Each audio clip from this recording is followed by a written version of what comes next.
Hi there, my name is Lars Sorensen and thank you for watching this video. We're giving you a hint of all the stuff that's going on here at the Future Technology Conference in San Francisco.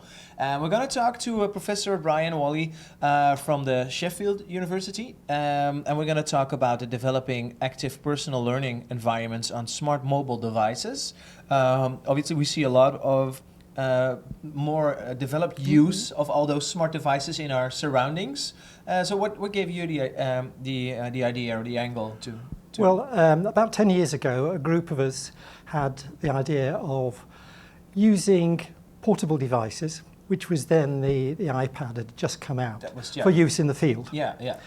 Because people have wanted to use computers to do all sorts of things, to record people, interviews, process data in particular, those sorts of things.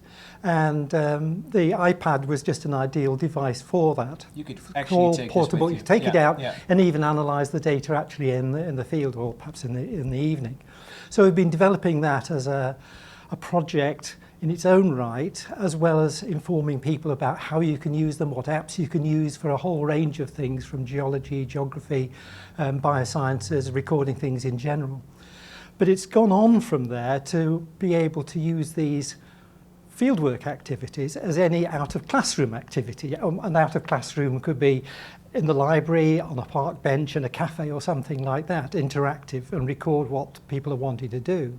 So we're taking that now one stage further, and that's where the future bit comes in, to be able to almost install a personal tutor on the machine, so that it acts in an interactive way. It doesn't have to have somebody who's instructing, but actually who can chat as a friend. And the idea came from Neil Stephenson's book, The Diamond Age, the Young Lady's Illustrated Primer, and also from Douglas Adams' The Book in the Hitchhiker's Guide to the Galaxy. Oh yeah, that's... So the idea was, and we call the tutor Arthur after Arthur Dent on that, sort of nice somewhat, reference. Yeah, and doing things which he thought, well, okay, maybe I shouldn't have done that. In other words, a learning experience. So we're trying to build that in.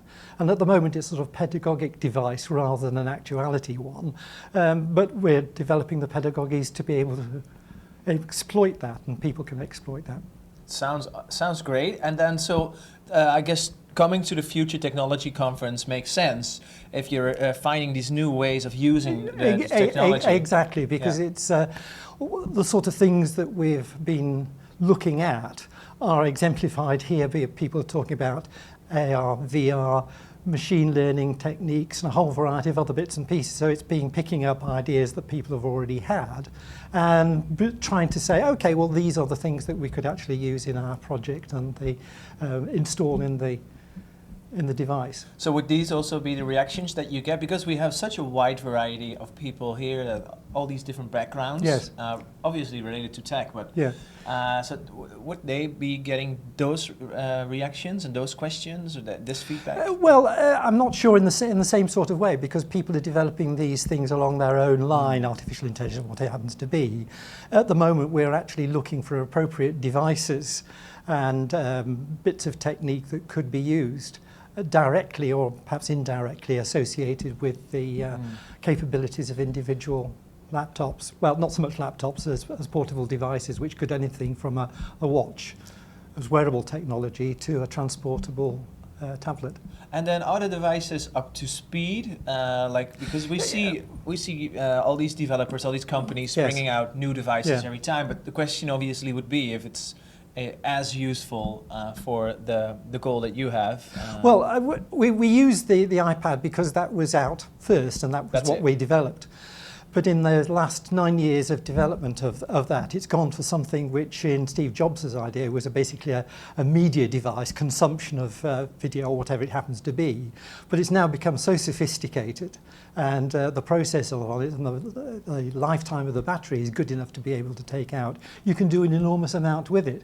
So basically it's just become a portable computer. And that's the way we want to take it. So it can do all sorts of things, and we're trying to add things onto it which actually work in correspondence with the individual owner. So we're expecting this to be bring your own device, bring your own technology. And so students can, indeed, it doesn't have to be university students, it can be students all the way, All over, way yeah. down. Yeah. Well, it's awesome to learn a little bit about it. Obviously, we can't address the full No, extent sure. of the paper. I'm just curious about your experience with us so far in the conference, because we have people from so many different backgrounds. You get all kinds of different interactions. How's it been for you so far? It's been fine. I mean, I was interested in the e-learning ideas, which is just one part of the future's technology. Because normally we're talking to people who are educationalists. Here is an opportunity to find all sorts of people who have ideas and applications which we can build in, which are not directly, or maybe they haven't actually thought about, yes, that's an educational use. So that's the ideas we're wanting to bring in. Yeah, well, good to hear that, and great to have you with us. Good. And if you're interested to see more about this particular paper, Developing Active Personal Learning Environments on Smart Mobile Devices, check it out on the website. We'll have proceedings there ready. And we're always looking forward to meeting you at one of our conferences, so check out dates and locations online, and hopefully we get to meet you and you get to share your ideas. We always love to learn from all the bright minds that we're bringing together here. Thank you for watching this video, and hopefully we'll see you in the next.